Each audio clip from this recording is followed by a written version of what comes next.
everybody, and welcome to PurpleCrypto's first how-to video. Today I'm going to show all of you how to install the Wasabi Wallet on Tails. Now, I'm not a tech expert at all, and mastering this took a little bit of time to figure out how to get this done. Anyway, I'm going to get right into it. There are a few things that you'll need to do this. First, obviously you need to be logged in to Tails. If you don't know how to download and install Tails and get it working, please comment below and I can do a separate video for that. But there are heaps of videos available on YouTube to help you out with that. And once you have Tails installed and started, you'll need to log in with your persistence activated. So you'll need to enter your persistent storage password and also your admin password to do what we need to do today. Once you've got that, I've got here on my desktop on Tails the Tor browser with Wasabi Wallet's website online. I have the Tor browser folder opened, and I'll explain to you in a second why I've got this here, and also the terminal for Tails, which you can access from Applications, System Tools and Terminal. Once you've got these open, we find our way to download the Wasabi Wallet online. So from the website, you just click on download now. It'll take you to the different options. The one that you need for Tails is the Debian one. So you click on that, and it will prompt you to download the deb package. Okay, all you need to do is click save file. I'm not going to do that because, as you can see, I've already downloaded it. Once you've done that, click on guide to take you to the guide page that explains to you exactly how to install this on Tails with the specific commands for the Debian package. So it says here, to start with, it asks you to verify the fingerprint for the download. Now, the reason why I didn't download is because I've got one here that I've already verified and saved to my to my Tor browser folder. So I won't need to do that. But if you haven't got one, there are instructions here on how to verify the fingerprint, which I'm not going to go into. That's again a video for another time, and if you need help with that, do let me know, or there are plenty of videos online that you can find on YouTube to help you with that. So it says verify that the signature, and once you've done that, we are going to install the Wasabi package. Now, because I've got it in the Tor browser folder, we're going to start with changing the directory here to take us into the Tor browser folder. So CD stands for change directory.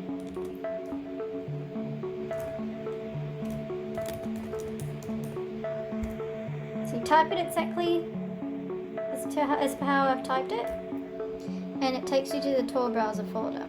Now you need to go to the Tor browser folder because, as I said, that's where the package is saved. You can save it in any other folder that you want to, in which case you just change to that directory. Once you've done that, you go. Now what I do is I just copy and paste this. It makes it so much easier than typing.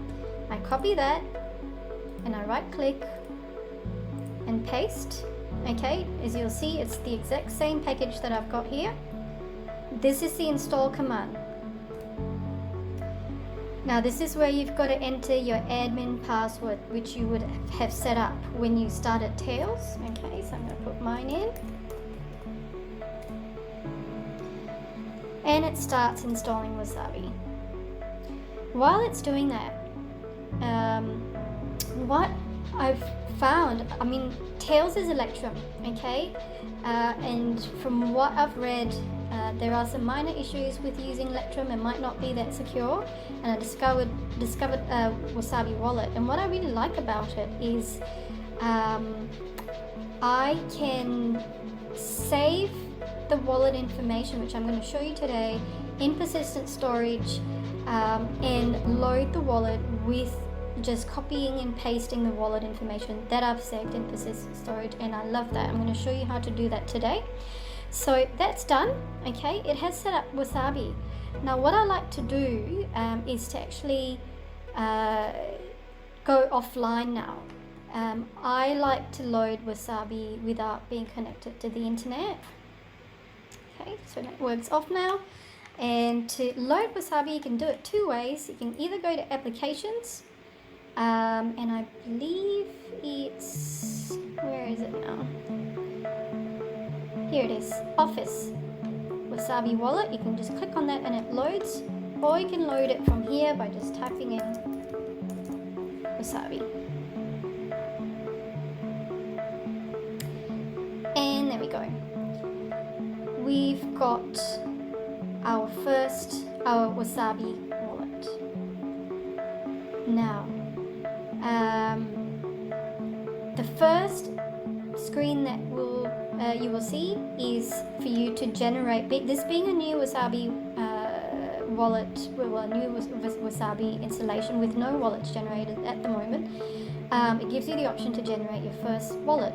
Now you can do this all offline, which is what I love about it. You can generate a wallet and generate Bitcoin addresses offline, okay?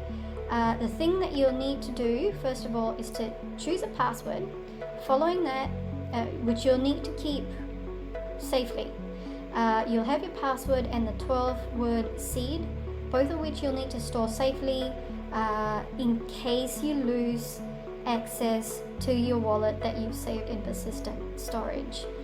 Okay, you can name it whatever you want. Let's just put in whatever. Okay, click on next. And then you've got to write down these 12 recovery words. Okay, let's just see, I've done that. Generate wallet. Okay, so wallet, your first wallet generated, which is called wallet 0. Now, select a wallet to test its password. The first thing it'll ask you to do is test. You can either test the password or load the wallet immediately. We'll just load the wallet. Okay, and straight away it lets you into generating addresses. All you need to do, apologies, you need a name. Before you can generate the receive address, you need to name it. So let's go with test name. And you get your address right there, all without needing to connect to the internet.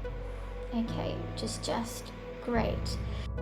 Now, the only time you should need to connect to the internet when using Wasabi Wallet is when you need to send Bitcoins. This includes sending your coins to CoinJoin or mix them, or sending them to an external Bitcoin address. Pardon me. In which case, what I like to do is to actually change the Bitcoin P2P endpoint to an onion address rather than using localhost, which 127.0.0.1 is localhost. Now, I have here a set of onion addresses. And the one that you're welcome to copy this down, jot it down on a piece of paper, or write it down on your computer, type it out on your computer. The one that we're going to use is this Bitcoin service. Okay, and just copy it. Okay, and I paste it in here, keeping the colon 8333. Okay, now you'll see a message pop up that says heads up, changes will be applied after restarting the application. So what you need to do if you are going to send Bitcoins is to close this and basically just restart it again by opening up from Office. We're not going to do that because we're not sending any Bitcoins today. We're going to jump straight on to how to copy the wallets that I've generated here into persistent storage. To do that, I go to File, Open, Wallets folder. Now, as you'll see, the wallets that we've created, named Wallet 0, and I created another one called Wallet 1, are saved in this Wallets folder here. All I do is select these two files, copy them, and put them into persistent storage. You can create a new folder if you want to. I'll create one called Wasabi and just paste them in there. So what happens now is if you shut down Wasabi Wallet and shut down Tails, you'll still have the wallets the files related to the wallets that you generated in persistent storage, which you can then, when you've started up a new instance of Tails and installed a new instance of Wasabi Wallet with no loaded wallets, what you can do is just copy these two and paste them in here, which would have nothing with a new instance of Wasabi Wallet. That way you don't need to create new wallets. You'll have all of the information associated with the wallets that you've created here, including receive addresses, etc., etc. So that's basically how I like doing it, because it means I don't need to be connected to the internet to have all of my wallet information. It also means I don't need to keep entering my passwords and seed phrases every time I need to load a wallet. All I do is copy and paste these JSON files. I'll click on one of them to show you what's in there.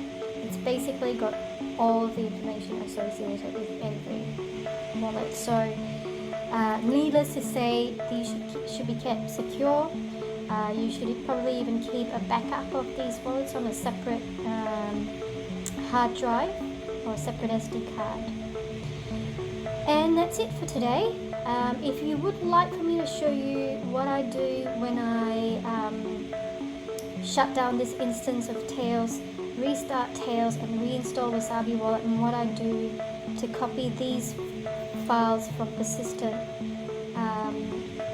persistent folder into the new instance of Wasabi Wallet, just comment below and I can do a new video for that.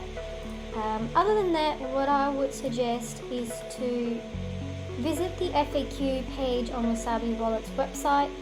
There's plenty of information there on how to protect your anonymity further, including where to send and where to receive Bitcoins from. I do not make any money on this video from Wasabi Wallet. This is solely because I like using Wasabi Wallet that I'm sharing this information with you. Have a great day, and thank you for joining us here at PurpleCrypto.